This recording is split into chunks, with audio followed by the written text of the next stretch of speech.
Hi guys, welcome to Sankranti Lohith Ganesh. ఈరోజు అయితే నేను డ్రాగన్ ఫ్రూట్ అప్డేట్ అయితే ఇస్తాను. మన డ్రాగన్ ఫ్రూట్ అయితే 3 ఫ్రూట్స్ అయితే ఇచ్చింది. ఇంతకుముందు అయితే 1 ఫ్రూట్ ఇచ్చింది, కానీ అది నేను వీడియో తీయలేదు. ఇప్పుడైతే 3 ఫ్రూట్స్ అయితే ఉన్నాయి. అవి అయితే ఇప్పుడు నేను మీకు చూపిస్తాను. ఇక్కడ ఒకటి అయితే ఉంది. ఇది అయితే ఇంకా ఫ్లవర్ అయితే రాలేదు. ఇదిగోండి, ఇక్కడ ఒకటైతే ఉంది. ఇదిగోండి ఫ్రూట్, ఇదే ఫ్లవర్ అయితే వచ్చేసింది. ఇప్పుడైతే ఫ్రూట్ ఇస్తుంది. ఇదిగోండి, ఇదే డ్రాగన్ ఫ్రూట్ ఫ్లవర్.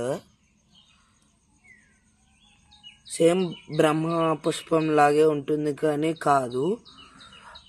ఇదిగోండి, ఇదే ఫ్రూట్. ఇదిగోండి, ఇదేమో ట్రీ. ఈ గార్డెన్ వీడియో మన ఛానల్లో ఉంది. లాంగ్ వీడియో లాగా చేసి పెట్టాను, మీరు చూడొచ్చు. Please subscribe and like.